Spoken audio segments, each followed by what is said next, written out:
Bharatiya Janata party चाहती है कि क्या पूरे देश के लोग आपस में लड़ लें? गरीबों दलितों की समस्याओं का समाधान करना अगर पाप है तो आप इसे जातीय राजनीति का रंग दे सकती हैं। तो बजरंग दल को हम बैन करने जा रहे हैं, तो किसी को खुश करने की कोशिश की। जिस गठबंधन में हम लोग हैं, जो चुनाव होगा तो हम फिर इन्हें पराजित करेंगे, कहीं से कोई शक नहीं है, पूरा बिहार हमारे साथ है। तो बजरंग दल कहाँ उन्माद फैलाती है, आप ये बताइए। यहाँ पे तो चाचा भतीजे की जोड़ी ही हर जगह घूम रही है, तो काम कहाँ चल रहा है आदित्य भाई? नीतीश कुमार की मेहनत रंग तो ला रही है विपक्षी एकता को लेकर। क्या रिटर्न गिफ्ट मिलने का कुछ है कांग्रेस की तरफ से? क्या राहुल गांधी बिहार के दौरे में शामिल होंगे? हमारा दूल्हा तो नीतीश कुमार है, बीजेपी का दूल्हा कौन है? कि दुल्हन को छुपाया जाता था घूंघट के अंदर, लेकिन महागठबंधन में अभी जो है वो दूल्हा छुपा हुआ है। नमस्कार, आप देख रहे हैं देशवा न्यूज और आज से हमने खास प्रोग्राम की शुरुआत की है दो तरफा बात, जिसमें आप देखेंगे मुझे और साथ में मेरी हमेशा रहेंगी हमारे चैनल की ब्रांड एम्बेसडर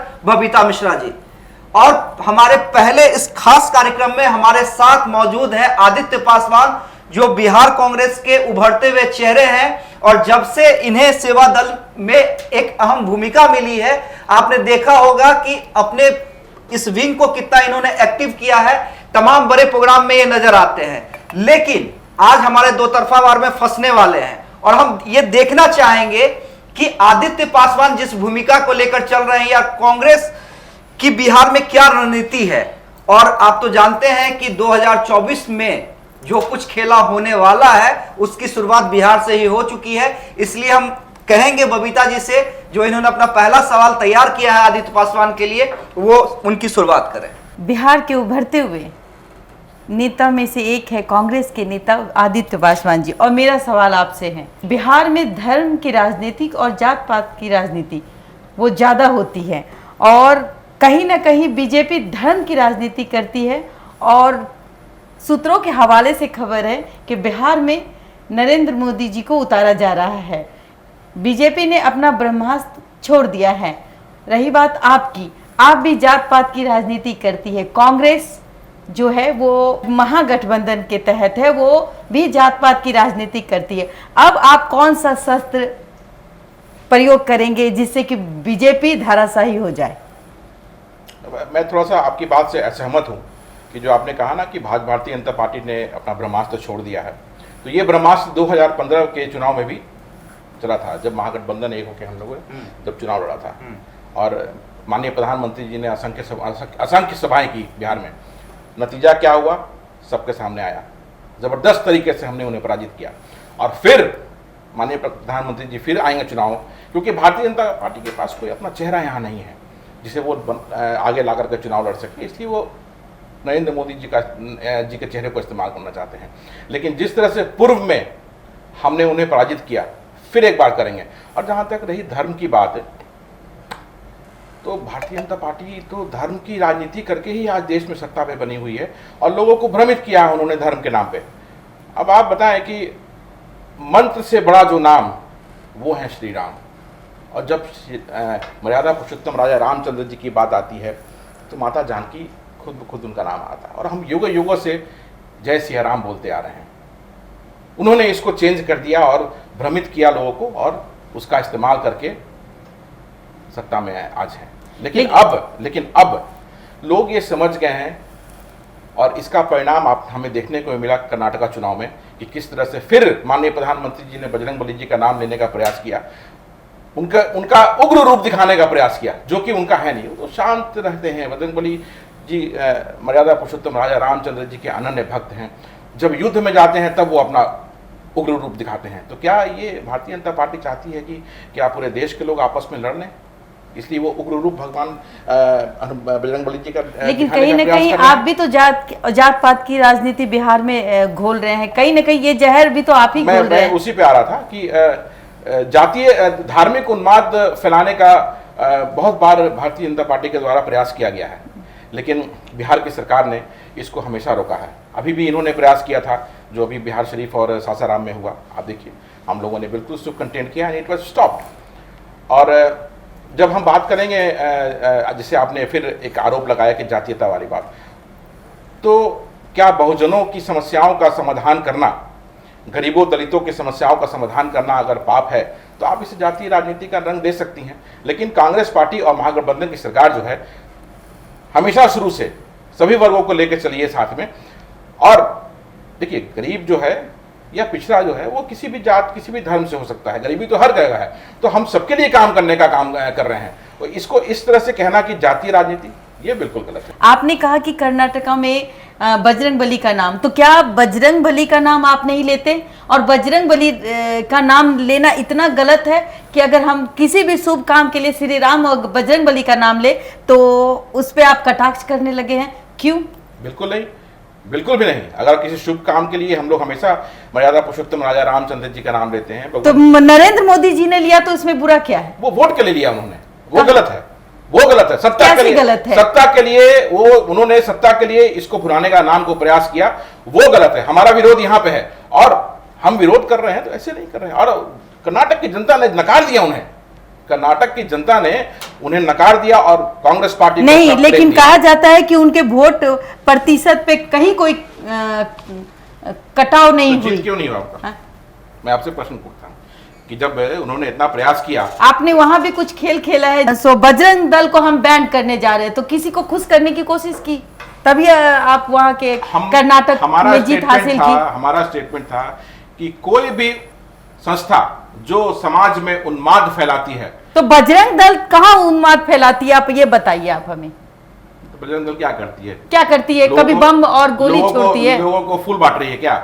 उन्मादी संस्था है, लोगों एक बात बता दीजिए, लोगों को भड़काने का काम करती है धर्म के नाम पर। ये गलत है। सत्ता के नाम पर सत्ता लेने के लिए हमेशा से प्रयास किया था और बजरंग दल का इस्तेमाल राष्ट्रीय स्वयंसेवक संघ और भारतीय जनता पार्टी करती रही है। तो ये गलत है और इसका विरोध हम करते रहे हैं और करते रहेंगे। आदित्य पासवान जी, आप जब कह रहे थे उसमें आपने कहा, जैसा कि बबीता जी ने कहा कि आप लोग पे आरोप है, बीजेपी भी आरोप है कि धर्म की राजनीति करती है और महागठबंधन पे ये आरोप है कि जात की राजनीति करती है। लेकिन आपने कहा कि हम बहुसंख्यक कल्याण के लिए काम करते हैं, बहुजनों के लिए काम करते हैं, उसमें आप काम करें, कोई किसी को कहाँ कोई दिक्कत है।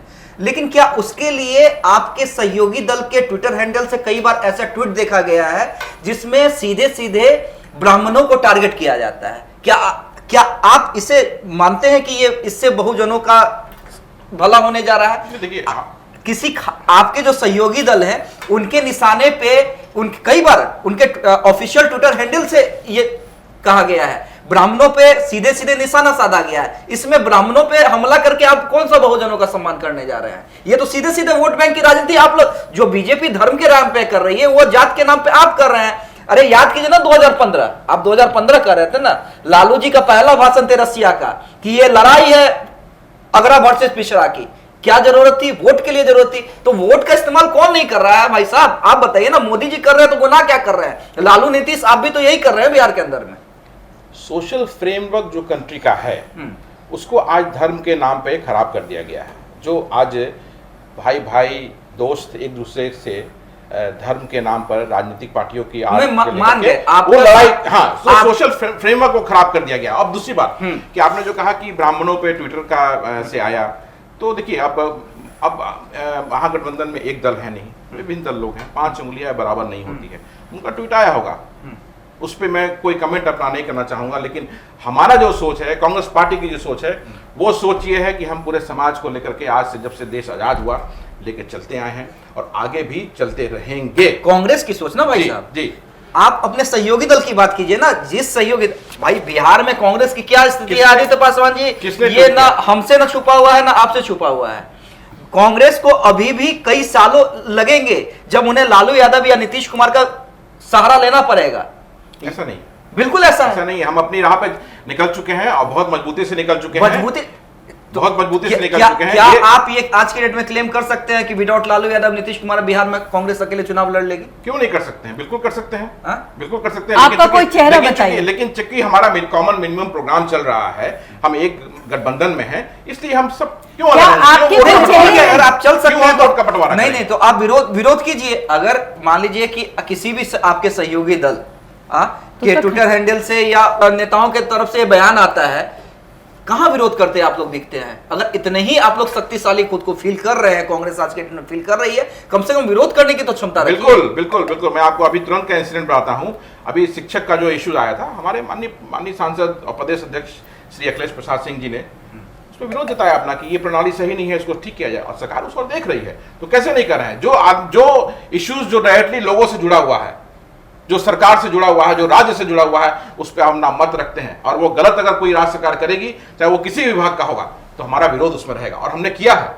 आप देखिए, आप भी जानते होंगे उसके। लेकिन इस मुद्दे पे कहां विरोध दिख रहा है?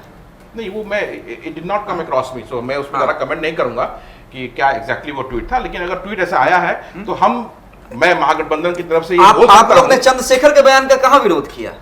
शिक्षा मंत्री चंद्रशेखर का जो बयान आया रामचरितमानस वो को अपना लेकर, पर्सनल बयान था उनका, सबका पर्सनल बयान था उनका। उसमें क्या सब कर सकते अपने हैं? आप को कटना चाहते हैं और बचना चाहते हैं। नहीं। ये जैसे कि आप कर रहे हैं, आप भी बचना चाहते हैं। अच्छा चलिए ठीक है, थोड़ा टफ है, लेकिन आप कह रहे हैं कि 2015 का, आपने बबीता जी को कहा कि 2015 में मोदी जी आए थे कई सवालों में, और मैं तो उसका साक्षी रहा हूं। मैं उस समय रिपोर्टिंग किया करता था, पॉलिटिकल रिपोर्टर था, तो मैंने लगभग नरेंद्र मोदी की सारी रैलियां कवर की थी, लालू यादव की रैलियां कवर की थी, नीतीश कुमार की रैलियां कवर की थी, और कई मोदी की सभाएं हुई थी जिसका असर नहीं हुआ था। लेकिन नहीं लगता है कि अमित शाह जिस तरह से डेरा डाले हुए हैं, जिस तरह से लगातार वो हर महीने बिहार का दौरा कर रहे हैं, नरेंद्र मोदी आ रहे हैं, आप कह रहे हैं कि बिहार बीजेपी का कोई चेहरा नहीं है। चेहरा कैसे नहीं है भाई? लवकुश की जोड़ी लगातार घूम रही है। सम्राट चौधरी को तो सीधे सीधे प्रोजेक्ट किया जा रहा है सीएम के बतौर, खुलकर नहीं आया है, लेकिन गिरिराज सिंह ने अपने सभा में कह दिया कि बिहार का सीएम कैसा हो, सम्राट चौधरी जैसा हो। सम्राट चौधरी के नाम पे ना उपेंद्र कुशवाहा का विरोध दिख रहा है, ना चिराग पासवान का विरोध दिख रहा है। तो ये तो प्लस पॉइंट है ना, ये कम से कम 2015 वाली स्थिति तो अब बिहार बीजेपी के साथ नहीं है। आप जिन लोगों का नाम ले रहे हैं, उपेंद्र कुशवाहा जी ने कितनी बार दल बदला, कितनी बार अपनी पार्टी बनाई, तो उनके बयान को कोई इतना सीरियसली लेने की आवश्यकता बात नहीं है। रहा चिराग पासवान की बात, तो वो खुद नहीं उसे मालूम है कि वो किधर जाएंगे वो। और जो सम्राट चौधरी जी ने जो कहा कि जब तक नीतीश कुमार जी को नहीं हटाएंगे तो वो साफा नहीं उतारेंगे, तो लगता है कि जीवन भर उनको अब साफा पहने रहना पड़ेगा, क्योंकि ये महागठबंधन की सरकार यहाँ से खत्म होने वाली नहीं है। और मैं आज कह रहा हूँ, मजबूती से कह रहा हूँ कि जिस गठबंधन में हम लोग हैं, चुनाव होगा तो हम फिर इन्हें पराजित करेंगे, कहीं से कोई शक नहीं है। पूरा बिहार हमारे साथ है। कैसे? पूरा बिहार, क्योंकि हमने काम करके दिखाया है। पूरे बिहार में हमने काम करके दिखाया है, माननीय मुख्यमंत्री जी ने काम करके दिखाया है। सीमित संसाधनों में जहां तक बिहार को लेकर काम करके दिखलाया है। तो 2000 पिछले विधानसभा चुनाव में जब बीजेपी के साथ नीतीश कुमार मिलकर लड़े थे, तो नीतीश कुमार की सीटें कैसे कम हुई? नीतीश कुमार ने काम करके दिखलाया है। तब आरजेडी के साथ लड़े थे, तो आरजेडी नीतीश कुमार से ज्यादा सीटें कैसे जीती?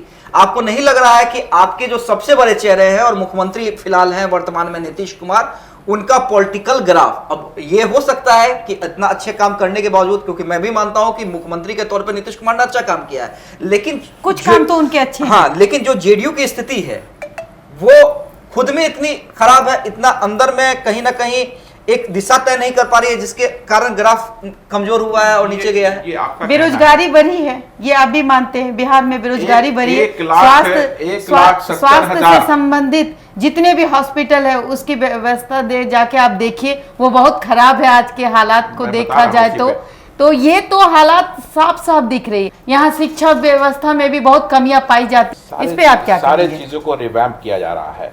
15 सालों में नई शिक्षा प्रणाली के तहत सारे स्कूल को मॉडर्नाइज किया जा रहा है। 15 साल हुए। देखिए, सिस्टम अगर पहले से कुछ गड़बड़ है तो उसको ठीक करने में थोड़ा समय लगता है। जितने भी न्यू हॉस्पिटल्स आए हैं सारे जिलों में, आपको नए हॉस्पिटल बने हैं। पटना PMCH 500-700 करोड़ रुपया लगा के उसको रिवैम्प किया जा रहा है। 1,70,000 शिक्षकों की नियुक्ति का आज ही आप सब लोगों ने बिहार में पढ़ा होगा भाई साहब। अब आप बताइए मुझे कि 2 करोड़ रोजगार की बात छोड़ दीजिए, कहां सुना आपने केंद्र सरकार के द्वारा कि 1,70,000 छोड़ दीजिए, 50,000 नियुक्तियां। लेकिन आपने तो कहा था कि 10 लाख नौकरी देंगे। तो शुरुआत है ये ना, अभी तो समय है। तो 1,70,000 में रुक क्यों गए? 10 लाख नौकरी को क्यों नहीं प्रेजेंट कर रहे हैं? अब लीजिए, एक ही दिन में सब हो जाएगा। एक दिन में तो आपने कहा था कि सत्ता में आते ही 10 लाख नौकरी देंगे। सिस्टम इस चल पे रहा है ना। अमित झा जी आप क्या कहना चाहेंगे? बिल्कुल, ये तेजस्वी यादव का बयान था। बिल्कुल। और जब वो मतलब आते ही उन्होंने कहा था सत्ता में आते ही 10 लाख नौकरियां। उसके बाद तो नीतीश जी ने कहा था देंगे। 10 लाख नहीं 20 लाख रोजगार की हाँ, व्यवस्था तो करें। मतलब प्रोसेस स्टार्ट हो चुका है। 1,70,000 शिक्षकों की नियुक्ति का आज 24 के आज बाद ही का आया इंतजार है। कर रहे हैं क्या? और प्रोसेस और डिपार्टमेंट में चालू नहीं है। ठीक आप है, ये अच्छी बात है। नहीं धीरे-धीरे नहीं देखेंगे। आदित्य पासवान जी, ये अच्छी बात है जो धीरे-धीरे आप देखेंगे कि आएगा वो, हाँ, बिल्कुल। 1,70,000 मतलब बिल्कुल, अगर ये वाकई ऐसा होता है तो ये बड़ी उपलब्धि होगी बिहार और सरकार कितना की। फास्ट हुआ आपने देखा? नहीं नहीं बिल्कुल, प्रोसेस कितना फास्ट हो रहा है ये। मैं इसको मानूंगा। लेकिन हाँ। मुझे आप जो कह रहे थे, जो बबीता जी को कह रहे थे कि प्रोसेस स्टार्ट हो चुका है, जी। चाहे वो हॉस्पिटल का हो या चाहे शिक्षा व्यवस्था का हो, जो दो मूल रोजगार तो एक समस्या है जिसे ठीक है अगर आप लोग कह रहे हैं और ये ऐसा हो जाता है तो वाकई अच्छा होगा। लेकिन आपको नहीं लगता है कि आप लोग कितनी भी कोशिश कर ले, कितना भी खर्चा कर ले, अरे भाई यहाँ पे डिप्टी सीएम जाते हैं, रात में औचक निरीक्षण करते हैं, 2-3 दिन व्यवस्था ठीक रहती है, फिर तो अस्पताल की वही व्यवस्था रहती है।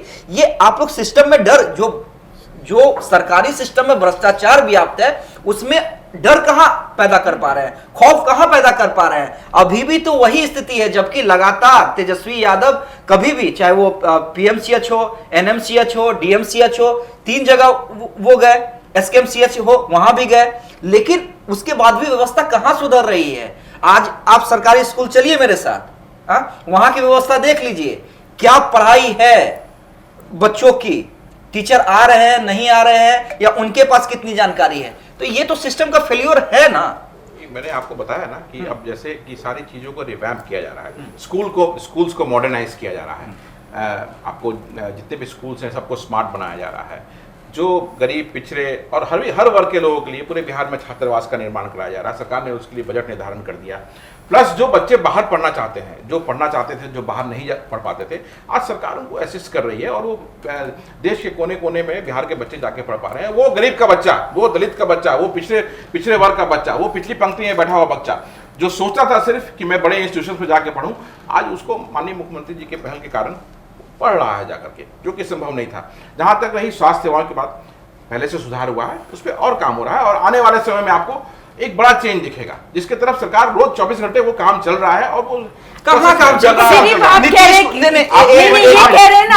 काम चल रहा है। ये बताइए कि पिछले कई महीनों से नीतीश, ठीक है ये आपका भाई, अगर नरेंद्र मोदी करते हैं तो आपका भी अधिकार है, लेकिन अगर काम चल रहा है तो नीतीश कुमार यानी बिहार के सीएम, बिहार के डिप्टी सीएम तो लगातार दौरे पे हैं, अन्य राज्यों के दौरे पे हैं, पॉलिटिकल दौरे पे हैं। अरे भाई सीएम जा रहे हैं मुहिम में तो डिप्टी सीएम कम से कम कमान संभाले। यहाँ पे तो चाचा भतीजे की जोड़ी ही हर जगह घूम रही है, तो काम कहाँ चल रहा है आदित्य भाई? वो भी जरूरत है, विपक्षी एकता के लिए वो भी जरूरत है। और काम जो प्रोसेस, जो सिस्टम में काम चलता है, जिस तरह से वो काम चल रहा है, उसमें कहीं कोई ये नहीं है। जो माननीय मुख्यमंत्री जी विपक्षी एकता को लेकर पूरे देश को जा रहे हैं, तो उनका काम है, जाना चाहिए उनको। और तेजस्वी जी भी साथ में जा रहे हैं तो जाना चाहिए उनको, वो अलग बात है, काम सिस्टम करता मैं है। आपसे एक बात पूछना चाहूंगी, सिर्फ आप दलित और पिछड़ी नहीं। बात कर रहे हैं और ये कह रहे हैं कि उनको आगे बढ़ाने का या उनकी स्कूलिंग या उसकी पढ़ाई हम बाहर भेज रहे हैं। मैं हमेशा बोलता हूं कि हमारे समाज में जो दलित है, पिछड़ा है और पिछली पंक्ति में जो बैठा हुआ है, उसके कल्याण हेतु ये सरकार काम कर रही थी, कर रही है और करती रहेगी। और जहां तक भारतीय जनता पार्टी की बात है, वो पॉम्पंचो ज्यादा बोलना वो करते हैं वो लोग, हम अपना काम कर रहे हैं और बिहार में वो काम दिख रहा है। चलिए आखिरी 2-3 सवाल आते हैं भाई आपसे। एक तो मुझे ये बताइए कि आप कह रहे हैं कि कांग्रेस का एक बहुत इंपॉर्टेंट रोल है बिहार के अंदर, देश के अंदर तो मैं मान के ये चल रहा हूं कि बिना कांग्रेस की विपक्षी एकता सफल हो ही नहीं सकती है। और इस ओर कांग्रेस ने भी 2 कदम आगे बढ़ाया है और बाकी अन्य विपक्षी दलों ने भी आगे 2 कदम आगे बढ़ाया है। लेकिन थोड़ा बिहार स्पेसिफिक मेरा सवाल है। आपको याद होगा कि आपके प्रदेश अध्यक्ष ने कई महीनों पहले मंत्रिमंडल विस्तार की मांग की थी। नीतीश कुमार ने कहा कि भाई तेजस्वी जी से बात कर ले, उन्हीं दोनों को करना है। एक तो जबकि ये विशेष अधिकार सीएम का होता है। कई महीने बीत गए, अभी तक भी मंत्रिमंडल विस्तार का कोई सुगबुगाहट नहीं है। कांग्रेस की डिमांड पूरी की जा रही है महागठबंधन के अंदर या नहीं? तो आप ये कैसे कह रहे हैं कि हमें उतना ही सम्मान, उतनी ही भागीदारी मिल रही है जितना जेडीयू और आरजेडी ने आपस में बांट लिया है? इस प्रश्न का मेरे ख्याल से सिर्फ एक लाइन में उत्तर होगा कि क्या मंत्रिमंडल विस्तार हो गया, और मंत्रिमंडल विस्तार अगर हो गया तो क्या कांग्रेस को उसमें जगह मिली या नहीं मिली? तो ये प्रश्न आपका नहीं, करना नहीं है। समय डिले हो रहा है ना। अभी वो जब बहुत जल्दी आपको दिखेगा और उसमें आपको दिखेगा जब विस्तार होगा तो हम कहाँ रहेंगे वो आपको दिखेगा, बहुत जल्दी दिखने जाएगा। लेकिन एक सवाल जब डिस्कस कर रहा था मैं इनसे, तो ये कह रही थी कि मांझी जी भी इधर उधर डोल रहे हैं। वो मांझी जी बताएंगे, वो हमेशा वो मांझी जी बताएंगे। हमेशा देखा जाता है कि जहां उनको अपनी मजबूती नजर आती है वो वहां गिर जाते हैं। तो ऐसा तो नहीं कि आने वाले समय में वो फिर वो डोलने लगे, कभी इधर जाने का मन करे कभी उधर जाने का मन करे, तो आप कैसे उनको प्रलोभन देके रोकना चाहेंगे? किसी को कोई प्रलोभन नहीं है।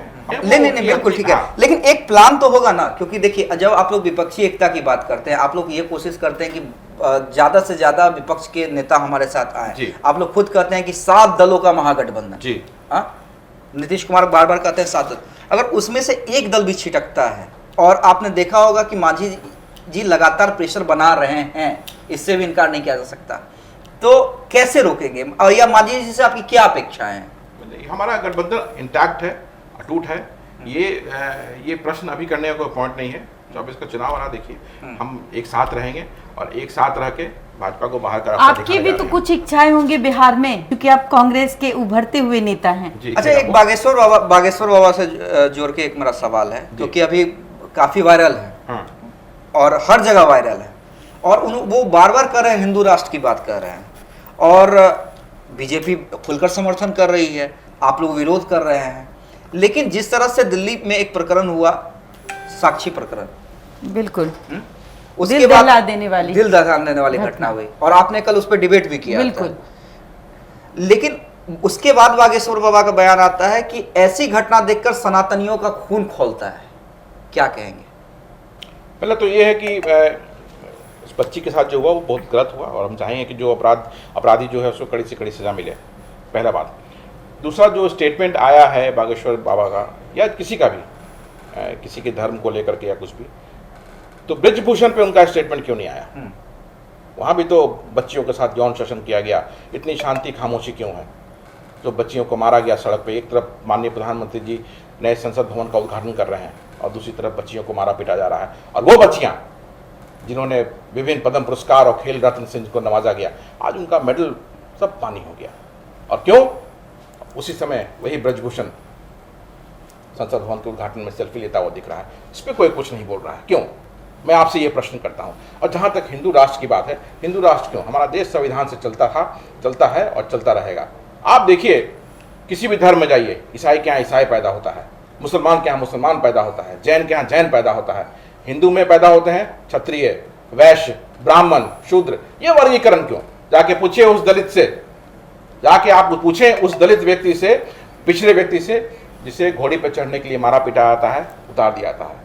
जाके पूछिए उस परिवार से जिसको मूंछ रखने पर जिसकी हत्या कर दी जाती है, जिसने इस दंश को झेला है, वही समझ सकता है। तो हिंदू राष्ट्र नहीं, हम संविधान को मानते हैं। कब तक आप इसका दुखरा रोते रहिएगा? मैं कोई दुखरा नहीं रो रहा हूं। ये तो मैं आपको बता रहा हूं, जिस तरीके से कल जो घटना घटी उसमें सबने नहीं किया, कुछ लोगों ने उस बच्ची को मरते हुए भी देखा, बिल्कुल गलत हुआ, बिल्कुल गलत हुआ, मैं बोल रहा हूं उसको। ये सब तो नहीं करते, सब तो दोहन नहीं करते, पर एक कोई दोहन भूले भटके कर लेता है, तो फिर आप सवर्ण समाज को उठा के क्यों ले आते हैं? सवर्ण की तो बात ही नहीं है यहाँ पे, यहाँ तो अपराधी की बात आ रही है। अगर जो अपराधी की आप बात करें, घोड़ी पे चढ़ने की बात कही आपने, तो घोड़ी पे चढ़ने वाला जिसने मारा तो वो कोई अपराधी ही होगा, तब जाके उसने उसको मारा, ठीक है। लेकिन नहीं, जात को लेकर के नहीं होता है, कहीं ना कहीं कुछ तो होगा, इस चीज को पूरी दुनिया कुछ तो होगा, इस चीज को पूरी दुनिया जानती है। आपस में कोई एक लड़का जिसकी मूंछ उसने रख लिया, उसकी हत्या कर दी गई, हत्या कर दी गई, तो वो अपराधी हुआ। मंदिर में जाते जात हैं, वाले तो उन्होंने नहीं किया। आज भी हमारे दलित भाई जब मंदिर में जाते हैं, अभी आप कहेंगे, अभी जो घटना घटी है उस लड़की के साथ, उसको आप अपराधी कहेंगे या मुस्लिम कहेंगे? अपराधी कहेंगे। सारे मुस्लिम को तो आप उस पे नहीं ला सकते। तो इसी तरीके से जब कोई मूंछ के रखने के वजह से किसी को मार देता है, तो वो अपराधी की श्रेणी में आता है, ना कि वो जात की श्रेणी में आता है। क्या अमित जी, इस पे आप क्या कहेंगे? सोशल फ्रेमवर्क, फिर आप इसको जात का तुलना क्यों दे देते हैं? आप मुस्लिम में जब आते तो उससे आप कट जाते हैं, लेकिन जब आप अपने जात पे आते हैं तब आप कहते हैं कि मोछ रखने से एक जात ने दूसरे जात को मार दिया, क्यों कहते हैं आप उसको? क्यों नहीं कहते कंटेम? क्यों नहीं करते कि वो ही अपराधी है? सब जात तो एक जैसा नहीं हो सकता, सब जात तो किसी मूछ के लिए मूछ नहीं उखाड़ देता। बातों को घुमा रही है। मैं क्या बोल रहा हूँ, सोशल फ्रेमवर्क जो हमारा जातीयता को लेके खराब हुआ है उसको दूर होना। देखिए, चाहे देश की हो चाहे बिहार की हो, इसमें तो कोई संशय नहीं है कि चाहे कोई भी पॉलिटिकल पार्टी हो, अपने वोट के लिए जहां उन्हें फायदा दिखता है वो करते हैं। और सवर्ण ये जो वर्ण व्यवस्था है वो अभी भी हावी है। जो आदित्य भाई कह रहे थे उससे भी मेरा इनकार नहीं है कि अभी भी कई जगह ऐसा चीज देखने को मिला है कि मंदिर में जाने नहीं दिया जाता है। लेकिन बिल्कुल मेरा सवाल यही है कि जैसा कि बबीता जी कह रही है कि जो नहीं जाने दिया जाता उसके कारण कि एक पूरा समाज, मैं वो बोला ही नहीं। मैं हाँ। I did not coat that. मेरे कहने का मतलब मैं आपकी बात में नहीं जा रहा हूं। हाँ। जो भी दल हमला करते हैं उस घटना को लेके किसी खास एक पूरे समाज पे, उसकी मानसिकता, उनकी मानसिकता पे, क्योंकि वो भी तो तब वोट बैंक की राजनीति ही करते आदित्य भाई। बिल्कुल देखिए, वो सही है, वो ठीक है, वोट बैंक की राजनीति करते हैं वो। मैं यहाँ ना जो स्थिति है आज के डेट में, जो धर्म की बात होती है, जात की राजनीति होती है, मजहब की बात, सोसाइटी में जो जातीयता फैली हुई रहती है। अब आप बताइए, अभी से लगता है कि 6 महीने पूर्व एक दर्शन सोलंकी नाम का बच्चा था IIT बॉम्बे में, और IIT बॉम्बे में ये लगातार होते रहा है। वहाँ काउंसलिंग भी की जाती है शेड्यूल कास्ट बच्चों की कि उन्हें प्रॉब्लम वहाँ नहीं हो और वहाँ उनको प्रताड़ित नहीं किया जाए। उस बच्चे को इतना प्रताड़ित किया गया कि उसने सुसाइड कर लिया। IIT बॉम्बे के 4th-5th फ्लोर से उसने वहाँ कूद के सुसाइड कर लिया, और वो पहला केस नहीं था, उसके पहले भी वहाँ हो चुके। तो ये आजकल के बच्चे इस तरह से क्यों सोचते हैं, क्यों उनके मन में ये विषय? इसलिए है कि वो अपने घर में चीज सुनेंगे वो इनकलकेट करते हैं। तो ये आपको as a society, as a parent, as a guardian सबको सोचना होगा कि हम सोसाइटी को क्या दे रहे हैं। बिल्कुल, सोसाइटी को क्या दे रहे हैं। जब तक आप अपने आप को चेंज नहीं करेंगे ना, अगर आप जातीयता की बात करेंगे तो आपके बच्चे वही सीखेंगे। तो वो चीज खत्म होना चाहिए जो खत्म नहीं है। इसलिए हमारा कहना है कि पहले उस चीज को ध्यान देना चाहिए। ये जो लोग राग अलापते हैं कि हिंदू राष्ट्र ये सब बेकार बात, ये होना ही नहीं है। संविधान से हमारा देश चलते रहा है, संविधान से चल रहा है और संविधान से ही चलेगा। चलिए एक आखिरी सवाल, नीतीश कुमार की मेहनत रंग तो ला रही है विपक्षी एकता को लेकर, क्या रिटर्न गिफ्ट मिलने का कुछ है कांग्रेस की तरफ से? मतलब बहुत दौरे लगा रहे हैं। Very precise and clear question कीजिए, मतलब आपकी क्वेश्चन में बहुत कुछ छुपा हुआ है। बहुत दौरे लगा रहे हैं, बहुत सबको एकजुट करने में बने हुए। उसका नतीजा है कि बिहार में अब विपक्षी पार्टियों की बैठक होने जा रही है, और ये बड़ी उपलब्धि है कि भाई कांग्रेस को साथ में लेकर, और लगभग जो मेरी जानकारी है किसी को परहेज नहीं है कि किसी भी विपक्षी पार्टी को कांग्रेस के साथ चलने में। क्या राहुल गांधी बिहार के दौरे में शामिल होंगे? बिल्कुल होंगे, बिल्कुल होंगे। और जिस तरीके से अभी जो चुनाव उन्होंने कर्नाटक में जीत हासिल की, उसी तरीके से यहाँ भी कोई यात्रा उनकी है या वो कंटिन्यू करेंगे बिहार में? राहुल जी, प्रियंका जी दोनों को ही आएंगे। और आपने देखा ना कितना मेहनत करके वो मतलब दोनों भाई बहन की जोड़ी बिहार में झंडा गाड़ने को तैयार है। बिल्कुल। और इसका देखिए, अपूर्व प्रेम हमें कर्नाटक में मिला, और मुझे पूर्ण विश्वास है कि आने वाले विधानसभा चुनाव जो छत्तीसगढ़, मध्य प्रदेश और राजस्थान में होगा, वहां भी हमारी जीत होगी। और 2024 के लिए ही ये है। और रिटर्न गिफ्ट दे रहे नीतीश कुमार को प्रधानमंत्री का चेहरा बना के। फिर ये बात प्रधानमंत्री, ये प्रश्न ही कहां से आता है प्रधानमंत्री का भी? क्यों? अभी तो हमारा एक लक्ष्य है कि जो देश गलत हाथ में गया हुआ है, हाँ। जो देश की समस्या, भाई दूल्हा कौन होगा तय तो कीजिएगा, वो सब हो जाएगा आने वाले समय में। आपको मुझे याद है कि आप याद कीजिए अपने ही गठबंधन के सब बड़े नेता लालू प्रसाद यादव, 2015 के आप जिक्र कर रहे थे, और 2015 में लालू यादव लगातार हर भाषण में ये बयान उनका प्रचलित होता था कि भाई हमारा दूल्हा तो नीतीश कुमार है, बीजेपी का दूल्हा कौन है? तो इस बार तो बताइए कि भाई महागठबंधन, विपक्षी एकता, दूल्हा किसी को तो बनाने की तैयारी आने वाले समय में आपको मालूम चल जाएगा। अभी तो यानी शुरुआत है, अभी विपक्ष एक हो रहा भविष्य है, के गर्भ में छुपा हुआ है। जी, भविष्य गर्भ में छुपा हुआ है। अभी तो विपक्षी एकता एक हो रही है, हम एक हो रहे हैं। जैसे आप देख सकते हैं कि इन्होंने कहा कि भविष्य के गर्भ में छुपा हुआ है, इनका भी यही कहना है। देश के सुंदर भविष्य के लिए, देश की अच्छाई के लिए दूल्हा को छुपा के रखा गया है। आने वाले समय में हम पराजित करने जा रहे हैं बीजेपी। चलिए पराजित करेंगे, और सिर्फ पराजित करना ही इनका एक मकसद है, लेकिन दूल्हा फिलहाल छुपा हुआ है। तो दूल्हा छुपा हुआ है, बिल्कुल दूल्हा छुपा हुआ है। और सबसे बड़ी बात है, देखिए एक मैं बात बोलना चाहूंगी कि दुल्हन को छुपाया जाता था घूंघट के अंदर, लेकिन महागठबंधन में ये समझ अभी नहीं आ जो रहा है है। वो अभी- दूल्हा छुपा हुआ है और बहुत जल्द आप तक वो सामने आएगा। देखिए कब तक सामने आ पाता है ये भी बड़ा प्रश्न है। लेकिन एक बात तो मानना चाहिए, और वो हम मानेंगे कि नीतीश कुमार जिस मुहिम को लेकर निकले थे बीजेपी को छोड़ने के बाद, उस में सफलता मिली है और बड़ी सफलता मिली है। लेकिन बीजेपी भी लगातार तमाम चीजों पर नजर बनाए रखी है, और यही कारण है कि मोदी बिहार आ रहे हैं। अब कितना दिलचस्प होता है ये राजनीतिक गेम, क्योंकि मैं बार बार कह रहा हूं कि चुनाव चाहे जो भी हो, और 2024 वैसे भी इन लोगों ने कहा है कि इस बार तो मोदी का सफाई कर देंगे, तो बिहार से उसका रास्ता होकर ही गुजरेगा। ऐसे में लड़ाई दिलचस्प होगी। हमारे लिए भी काम टफ है। एज ए पत्रकार कई चीजों को हमें कवर करना पड़ेगा, एनालाइज करना पड़ेगा, और इसी कारण हमने इस प्रोग्राम की शुरुआत की है दो तरफावार, जिसमें हम हर सप्ताह आपको नए मेहमान से मिलाएंगे। और हमारे पहले मेहमान थे आदित्य पासवान, बिहार कांग्रेस के उभरते हुए चेहरे। इनसे कई टफ सवाल हमने किए, बबीता जी ने किया, लेकिन बड़ी बेबाकी से और बड़ी ही सादगी से इन्होंने तमाम प्रश्नों का जवाब दिया। अब ये इंटरव्यू आपको कितना पसंद आता है कमेंट जरूर कीजिएगा, ताकि हम आपके कमेंट के आधार पर यह तय कर सके। और यह भी बताइएगा कि आप हर सप्ताह किस नेता को हमारे साथ देखना चाहते हैं, ताकि हम आपके कमेंट, क्योंकि हम भी जो काम करते हैं जनता के लिए करते हैं, अपने दर्शकों के लिए करते हैं, तो कमेंट बॉक्स में बताइएगा कि पहला तो आपको ये पहला हमारा प्रोग्राम कैसा लगा, और अगले सप्ताह आप किस नेता को मेरे और बबीता जी के साथ देखना चाहते हैं। फिलहाल के लिए धन्यवाद। सिर्फ खबर दिखाना देशवा न्यूज का मकसद नहीं, देशवा न्यूज की कोशिश है कि समाज की सूरत बदलनी चाहिए।